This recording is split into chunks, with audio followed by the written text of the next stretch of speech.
So we've come back out onto the streets of London to ask some of the public some more questions about nutrition-related diseases, and this is what we found.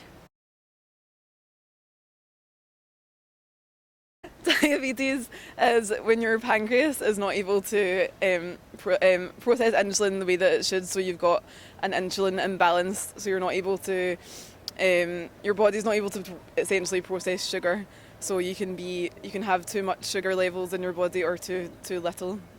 Oh, diabetes. Diabetes is a very, very dangerous, not healthy disease. There's two types of diabetes. One's diabetes 1 and diabetes 2. Diabetes 2 is the one that obesity, and it comes to late onset. Diabetes 1, I think, is the infantile. So that's what some of the public think diabetes is, but joining me now is Josie, who's a specialist diabetes dietitian. So Josie, what is diabetes? So to put it simply, diabetes means having too much sugar or too much glucose in the blood.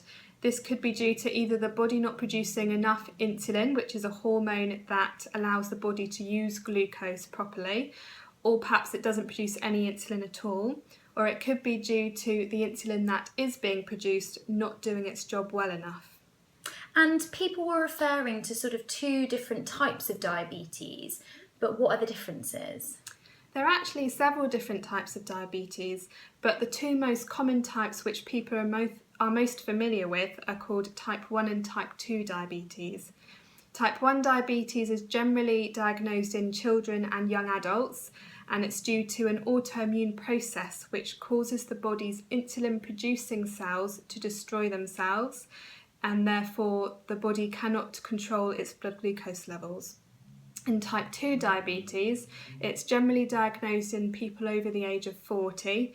There is a genetic link, but there's also a lifestyle link. So we know that with those who are overweight or obese are more prone to developing type 2 diabetes. I think it's about 25% about the age of 50. I'm not sure about that, but that's what I think. Type 2 diabetes is very common in the UK, partly as a result of the obesity epidemic. So Josie, how common is diabetes? It's now estimated that over 4 million people in the UK have diabetes. 3.5 million of these have been diagnosed, and it's thought that the rest are as of yet undiagnosed. Within the diabetes population, it's thought that around 90% is type 2 diabetes and the other 10% is type 1 diabetes. How do you get diabetes? There are two possibilities. Type 1 diabetes you get with your parents. It's hereditary. Type 2 diabetes you get if you are eating too much sugar and you're fat. You can have type 1 diabetes, which you're born with, which is quite different from the type 2 diabetes, which is generally developed as a result of obesity. This is, I don't actually know how, but yeah. So how do you get diabetes? Well, with type 1 diabetes, we don't really know what the cause is. We know there's a small genetic link, so if one or both of your parents have type 1 diabetes, there's a slight increased risk. However, most of the time, there is no family history. With type 2 diabetes, there's a stronger genetic link, but we also know that lifestyle plays a major role in whether or not somebody goes on to develop type 2 diabetes or at what point in their lifetime they develop it. This is because we know being overweight or obese or having a more sedentary lifestyle are major risk factors. Thank you. So let's find out how people think diabetes is managed. One of the best ways is to eat less sugar. The second one is you lose weight. The third one, you do some physical activity.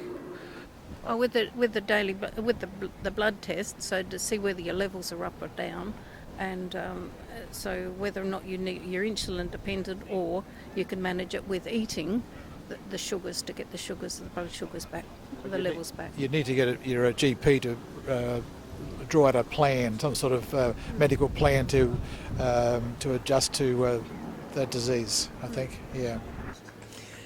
Diabetes is managed in a number of ways. It can be managed with your diet-controlled diabetes. People sometimes keep count of their carbohydrates and that controls it. or obviously just keeping away from certain sugars. And then also it can be controlled with insulin injections and medication. So in type 1 diabetes, because the body cannot produce any insulin at all, the only treatment is to replace that insulin, which is normally through injections. This will involve injections at meal times, in addition to 1 or 2 extra injections a day to provide a background cover of insulin. Nowadays, we know one of the most effective ways of improving somebody's blood glucose control is through carbohydrate counting, which is matching a person's insulin dose at meal times according to the amount of carbohydrate they're eating. In type 2 diabetes, treatment is quite different.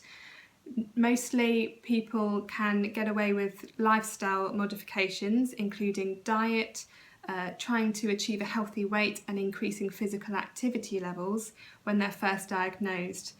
There's also a variety of oral medications and injections people can take to help control their blood glucose levels, but in a lot of people with type 2 diabetes, they will eventually go on to needing insulin injections as well. Thank you. So for more information about diabetes, click the link below and make sure you subscribe to DINE by clicking the link above.